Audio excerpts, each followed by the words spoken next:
going through central London right now at the Digital IDs protest, trying to understand what people think.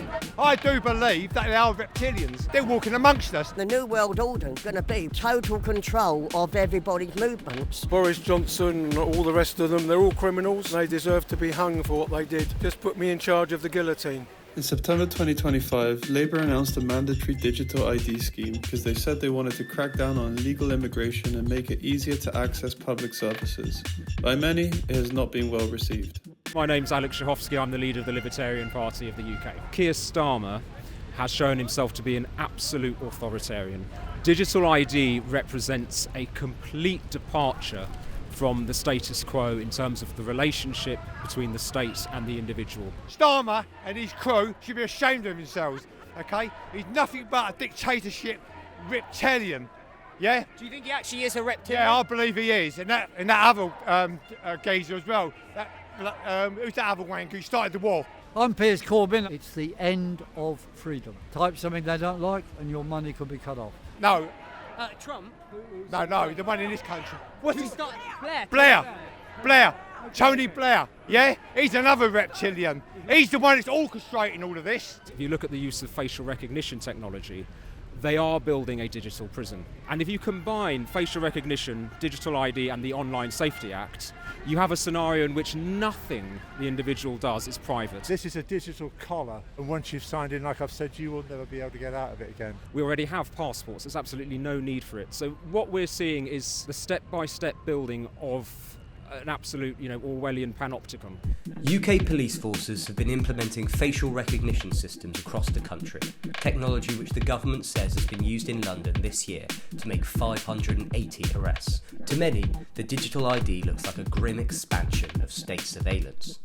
Protesters were keen to point out that Britain could end up like one country in particular. Just look at the social credit score system in China. Encouraging communism to end up like China. Has anyone seen China? Have you seen China? You know what they're doing in China? You don't really know a lot about China because their borders go up. I actually know some Chinese people and they've actually left China to come over to England because they said that they get drones flying outside of their home checking to see what they're doing. People are under prison arrest in their own homes. It's because they fell low on a score. They're promoting the climate con all the time, believing in man-made climate change, and then your carbon footprint is measured. And when your score is also based on things like, oh, you forgot to clap on a Thursday.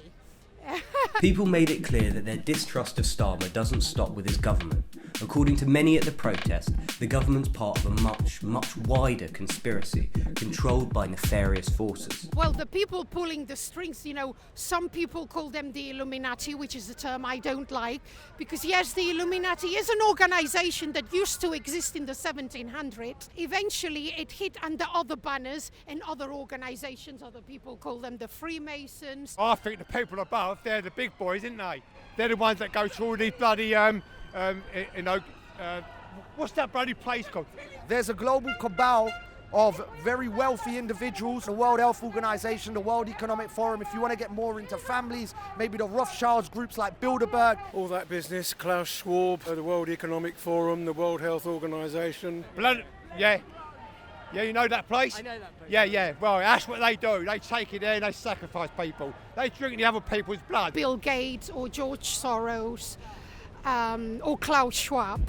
For many at the protest, the only way of defeating this shadowy cabal was through revolutionary means. So we need to have a revolution of the people against big tech, against technocrats and governments, against the entire techno-industrial system. The government will control the whole of your life, even yours and yours. In Sainsbury's, they have 2 Sainsbury's that have facial recognition cameras. We are here sharing techniques of civil disobedience applied to a context which is fifth generation war. So what is fifth generation warfare? A series of crises that is produced or artifacted in order to control people. If you want to tackle that, the facial recognition cameras in Sainsbury's, you send them a SAR, a submit access request. They have to give all images of you. So imagine now if all of us went to Sainsbury's and sent in that request. It would just go crazy. There's one company that is at the centre of the world tyrannical grab of power for digital surveillance, and that company is called Palantir. Palantir is a company that helps organizations integrate and analyze large data sets. They are embroiled in controversy, particularly due to contracts with government agencies such as ICE, with the tech being used in deportation operations. Palantir provided something called the Lavender Program to monitor every Palestinian's use of Facebook.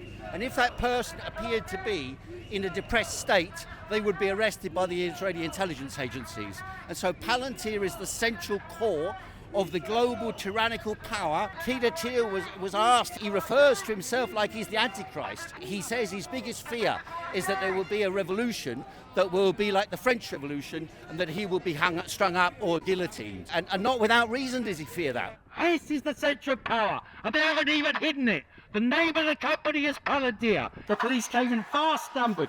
If we stay here, there'll be thousands of police in a few minutes. They don't even hide it. That's the game they're playing. Opposition to digital IDs emerged as a rare point of agreement across the political spectrum.